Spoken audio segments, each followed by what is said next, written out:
स्थापकाय च धर्मस्य सर्वधर्मस्वरूपिणे अवतारवरिष्ठाय Ramakrishnaय te namaha.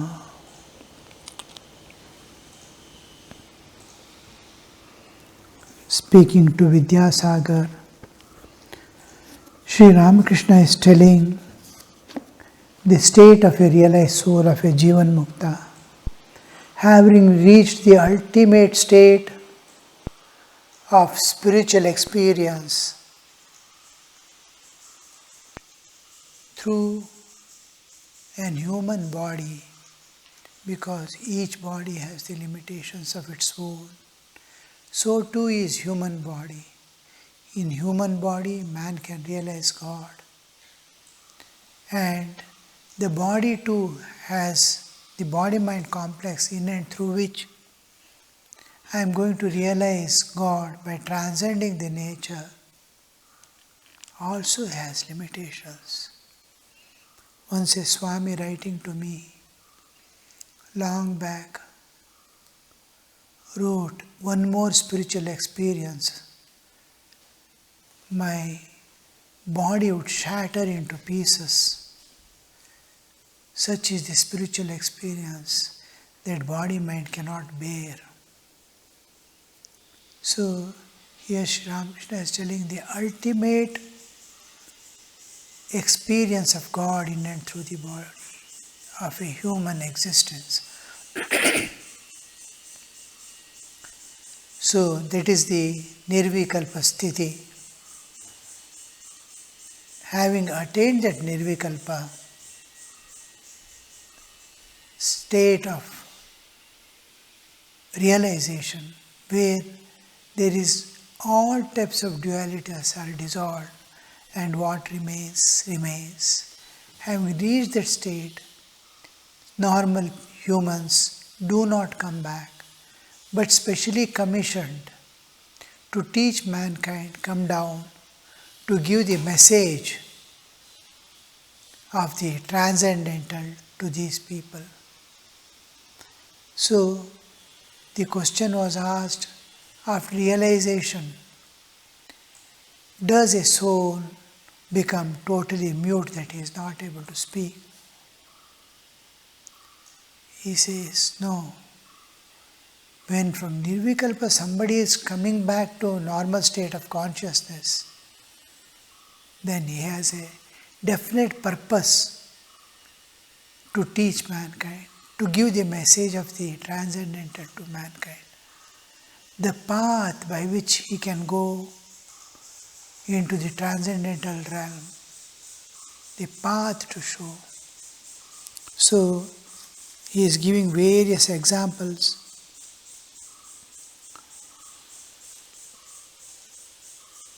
That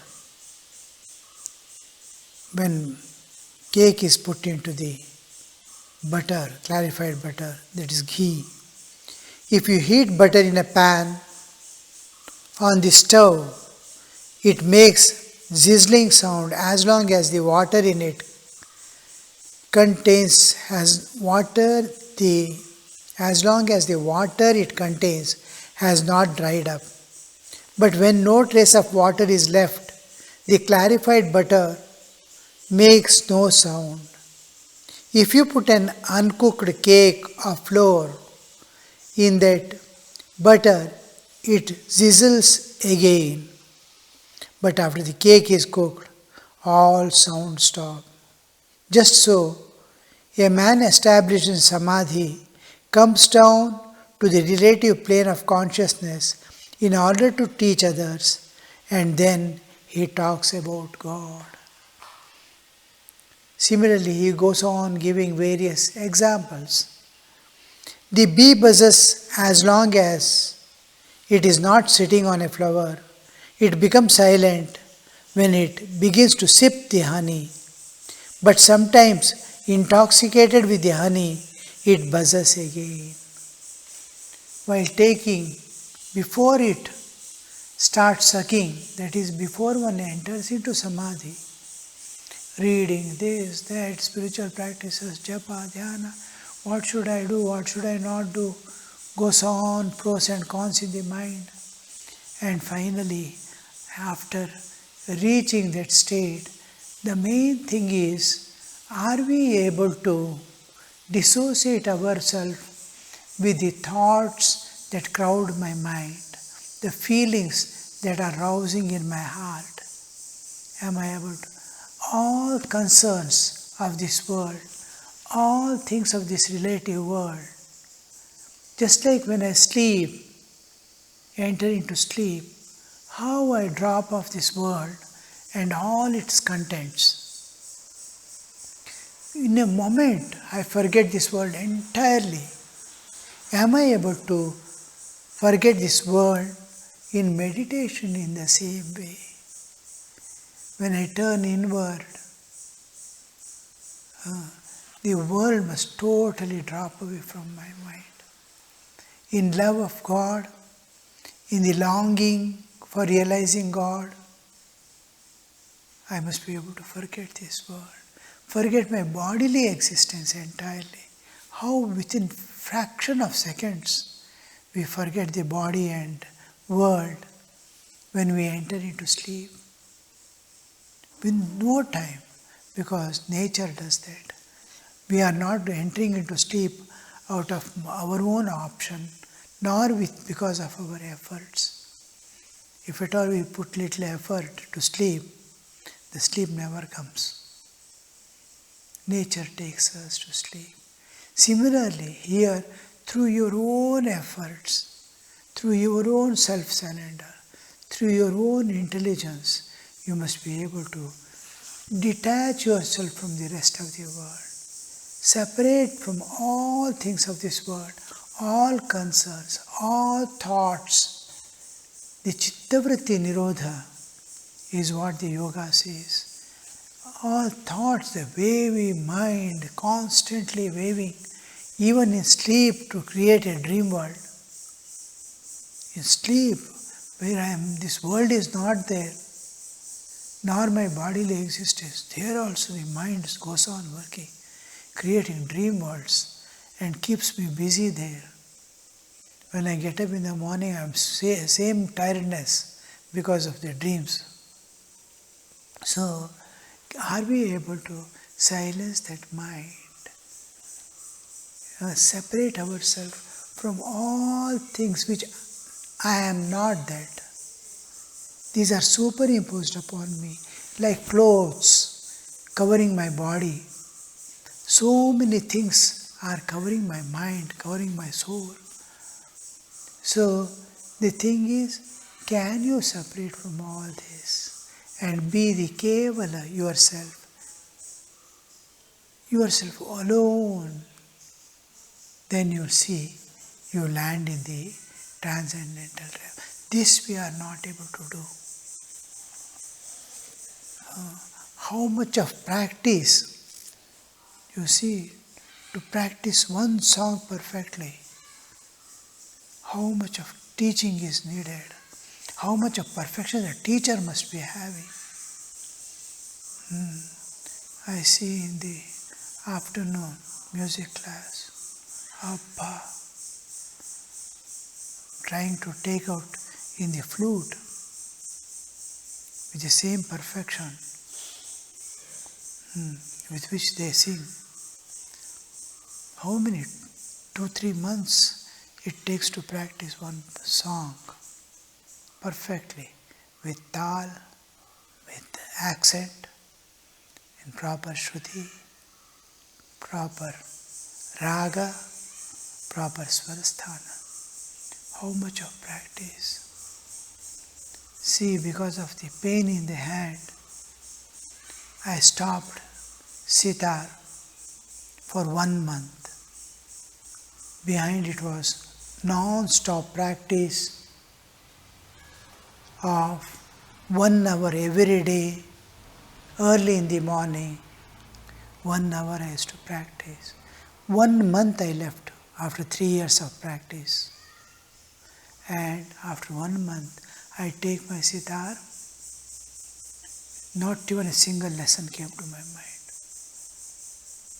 With great difficulty I played Sarigama Padanisa and kept.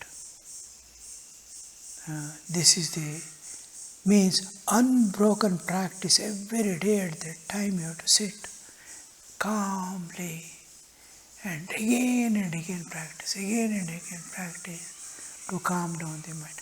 How to detach, how to become tranquil, how to get rid of all concerns, all obligations, all tensions of the mind. Then we will see new light in our life, new light in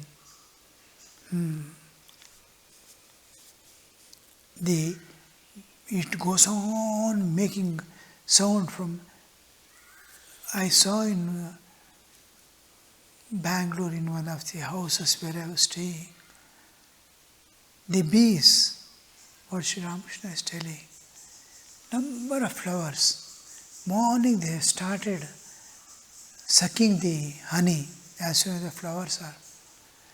Again and again they come and test whether anything is left behind. No, this, every flower it goes on. Another bee comes, and I want to tell there is no honey in that, because so many bees come, again try to, they sit and then they say no, it is not there. But in any one, if it is there, then they go round, buzzing and sit until it is totally sucked and nothing is left behind. Then it starts flying back. When it sits for a longer time, it is sucking. And the next bee, when it comes and sees, it will just touch and see, and it is not there, it will fly away. Like that, the bee goes on buzzing, buzzing, till it sits and starts sucking. It finds it must not only sit, sucking there, empty, in tender coconut or somewhere, they give a straw. After it is empty, any amount you suck, nothing comes. It should not happen. It starts, it sits and starts sucking it. When it starts sucking, everything is silent. Its mind is calm, and when baby drinks milk, it is calm and quiet. Till then it will be moving about his head, this, that and all, making lot of gestures, weeping, shouting, all stops when the nipple enters the mouth, and then it is calm. So that calmness, total absorption in God and experiencing God directly, then it is silent. It is called Samadhi Sthiti. So, bee buzzes as long as it is not sitting on a flower. It becomes silent when it begins to sip the honey. But sometimes, intoxicated with the honey, it buzzes again. After the realization. Now, what is this intoxication?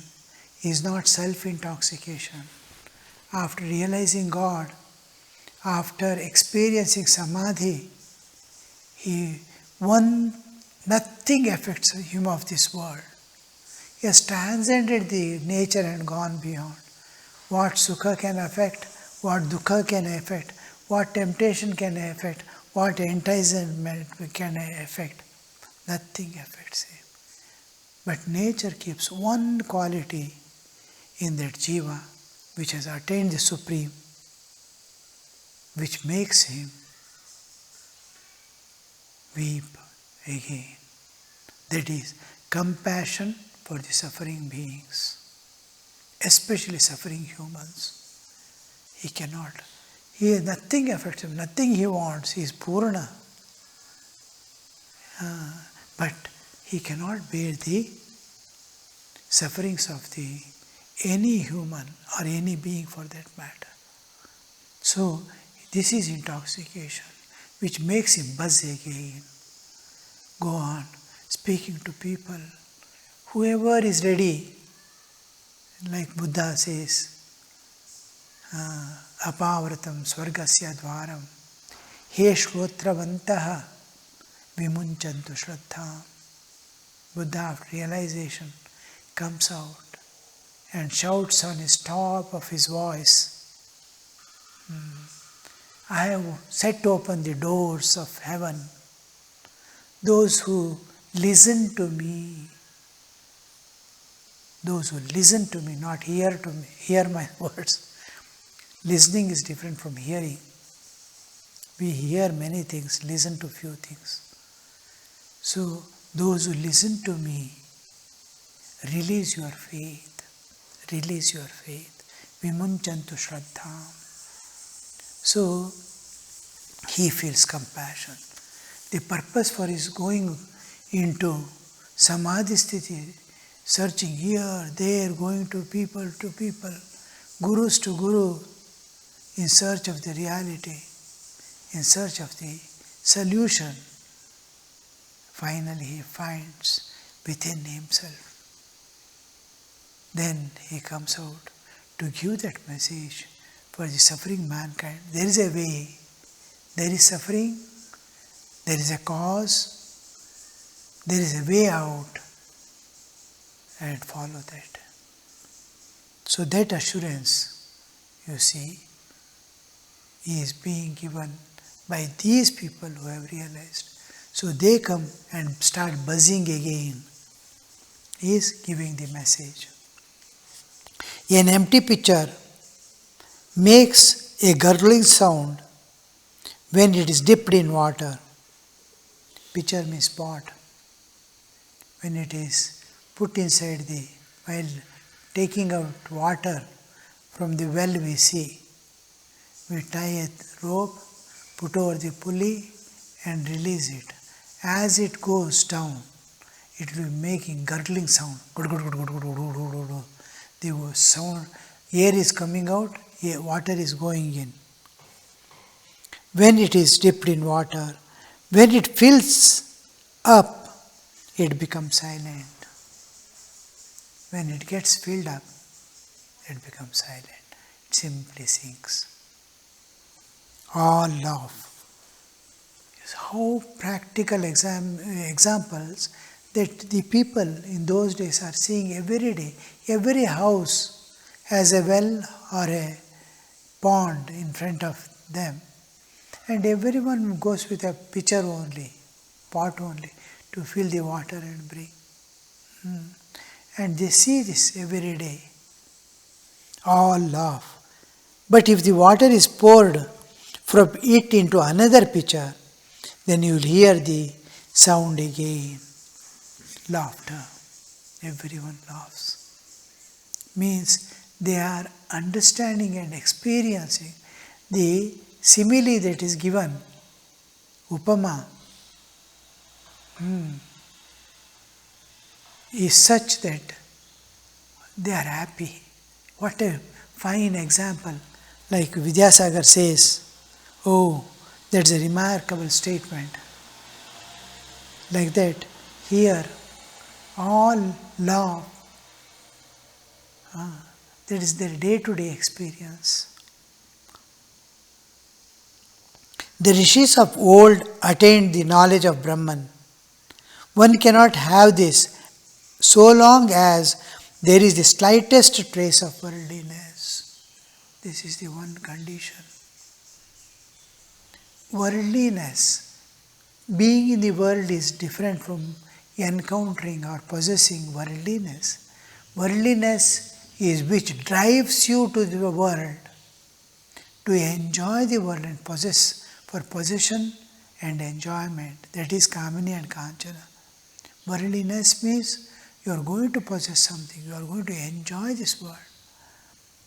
Being in the world is all of us, even saints and the realized souls are in the world only. Not they have gone out. Living in the world is different from being possessed by worldliness. So this Kamini Kanchana, the desire for possessions and desire for enjoyment, even the slightest traces if it is there, just like your password. Suppose there are 20 alphabets or something you put in some order and you make a password. All are correct. One is wrong. A dot is left out. It will not open. It will not open.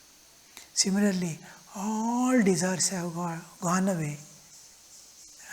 One desire is lurking.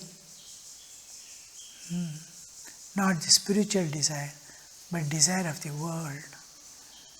Any spiritual desire to have a vision of God, to talk to God, to seek the companies of devotees where they sing and dance and forget the world in ecstatic love of God.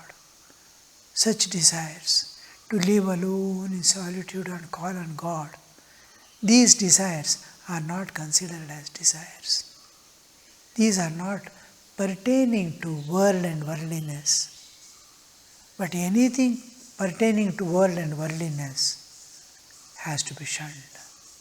If trace of it remains, as Thakur says, a desire to eat one sandesh, and that is what Sri Ramakrishna used to bring him down from such great samadhis. I want to drink water. Last, when he is losing his external consciousness, he says, I will drink water and go enter into dream. The drink water will bring him back to normal consciousness. So that one single small desire makes him, brings him down back to normal consciousness. And if it remains, before he enters into samadhi, he cannot enter into samadhi. Traces of worldliness. One small desire to see the grandson's face. No. So many children are there. See, anybody say, my grandson's voice I must see, and then that small desire lurking somewhere will not allow the realization to happen.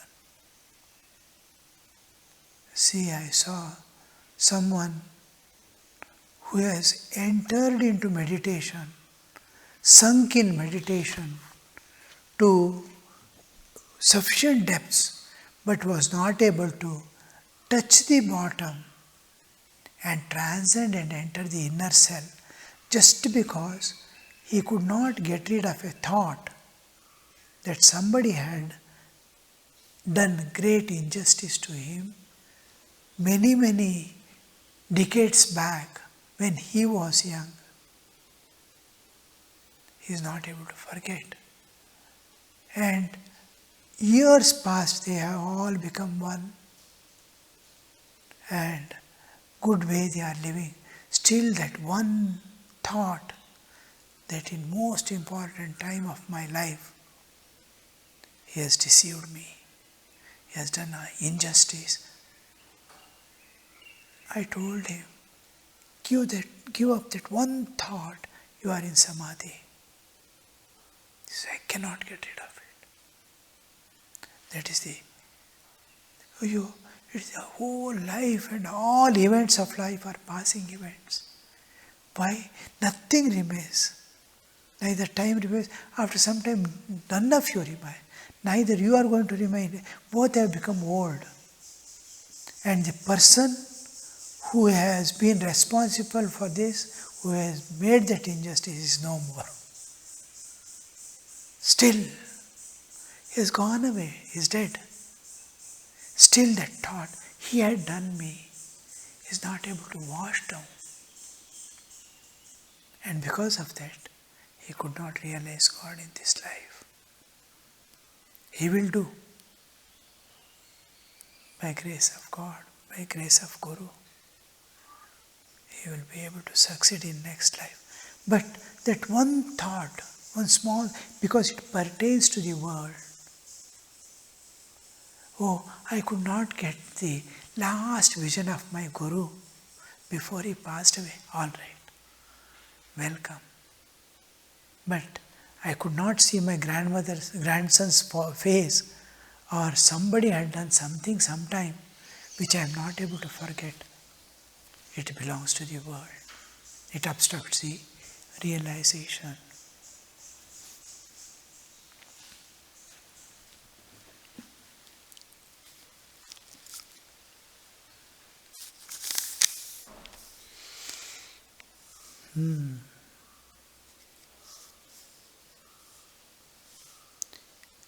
The rishis of the old attained the knowledge of Brahman. One cannot have this so long as the slightest trace of worldliness is there.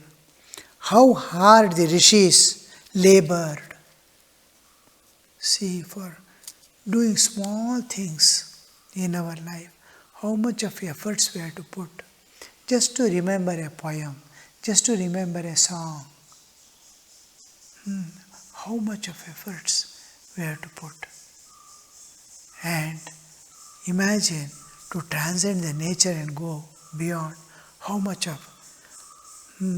hard the rishis labored. Early in the morning, they would go away from hermitage and would spend the whole day in solitude meditating on Brahman. At night, they would return to the hermitage and eat a little fruit or roots. They kept their minds aloof from the objects of sight, hearing, touch, and other things of the worldly nature. Only thus did they realize Brahman as their own inner consciousness. See how lucidly he is expounding how the rishis attained, how they labored. See, it's like a poetry, it is like a epic. He is giving the knowledge. Early in the morning, they would go away from hermitage and would spend the whole day in solitude meditating on Brahman. Giving up all thoughts, what I was just telling at the beginning of this class. All concerns, all thoughts, all obligations, all duties are kept aside and detached from all that, myself alone. Just like I have come into this world, I have not seen the world yet or experienced the world yet. The non-judgmental mind of a newborn baby. With that he is sitting, thinking of Brahman. Nothing. He is not able to recognize that tabla is tabla, the sofa is sofa. Just blank seeing. So much detachment, so much of aloofness, so much of total separation from all things. All things means even from one's own memory. When he sees a tabla or sees a sofa, this sofa is got from my memory. My memory registers this is sofa, that is tabla. And I detach even from the memories of the world.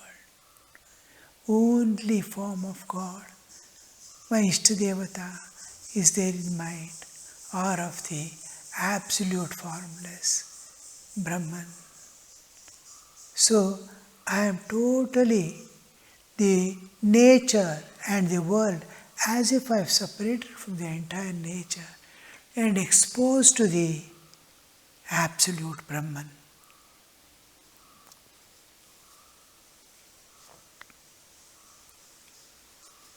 Early morning, they would go away from the hermitage and would spend the whole day in solitude meditating on Brahman. we must remember the sages, how they lived in this world and attained every day. Every day we have to realize this. Every day we bring back to mind. After the morning prayer, early morning, still it would be dawn. The bright light has not yet come. The darkness is just going away. I straight away go to look at the river. The just rising sun. By that time, rishis have finished their bath, and with the arghya for the sun god, who gives life to all jivas, the source of sustenance, they offer the arghya. They worship all the Panchabhutas, which are responsible for creating this bodily existence and sustaining it. Without water I cannot live. Without sunlight I cannot live. Without air I cannot live. These are the sustenance. Each one is worshipped. And what a beautiful awareness it is to think of the vast cosmos, some unknown force, some unknown Shakti bringing me into this universe and making life possible, supporting this life. How much grateful they were, how lively they saw everything. Blowing air, they could see conscious because it is sustaining my life. When I see matter, it is matter. When I see consciousness, it is divine, it is God, the air God, the sun God, because it is conscious, it is participating in my life. It is a lifeless thing, can it give life? There is consciousness behind which is unseen. And when we see that consciousness along with that matter, we call it Devata. So they worshipped everything. What a vast and beautiful mind, and what a vast and beautiful heart they had to awaken that consciousness and expand to the cosmic level.